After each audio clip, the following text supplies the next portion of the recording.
গর্বের দিন এবং ভালো লাগার দিন। তো যাই হোক, অ্যাকচুয়ালি আমাকে যখন মনোযোগ বলা হয় বা সম্মান প্রদর্শন করা হয় তখন একটু আর লজ্জাই লাগে, অস্বস্তি ফিল করি।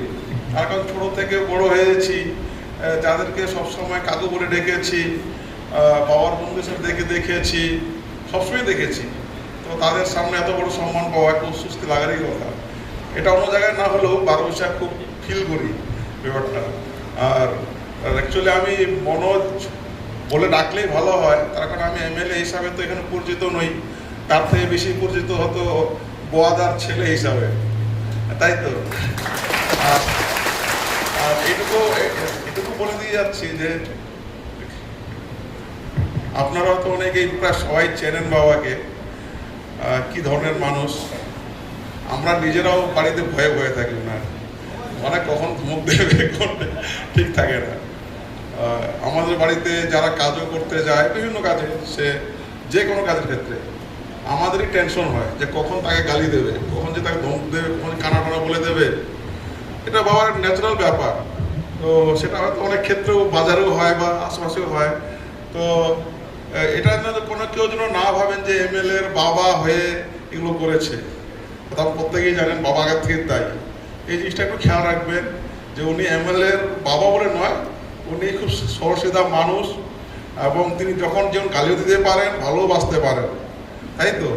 তো এইটুকুই।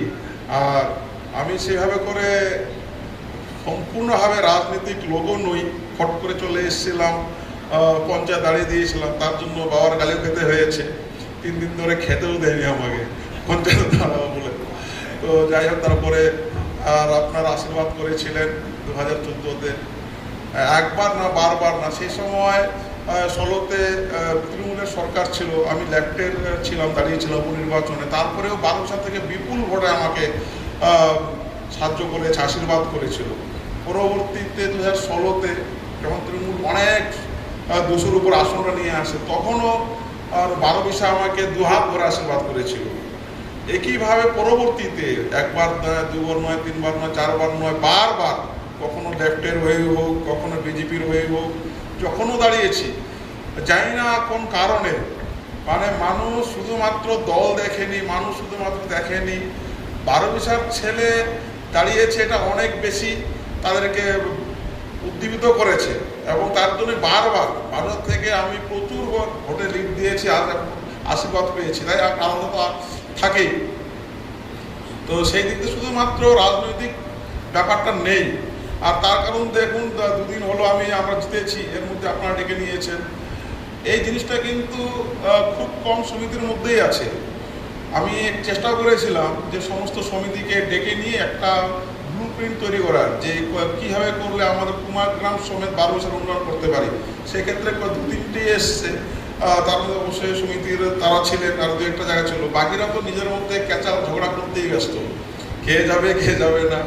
তো এই কারণেই 12 বিশা সমিতি অনেক বেশি এগিয়ে আছে। আর এই একটা কারণ, তার জন্যই কিন্তু আমরা এখানে বেশ শান্তিতে বসবাস করছি। সেইভাবে কিন্তু রাজনৈতিক হিংসা এগুলো নেই বললেই চলে। এটা একটা দৃষ্টান্ত।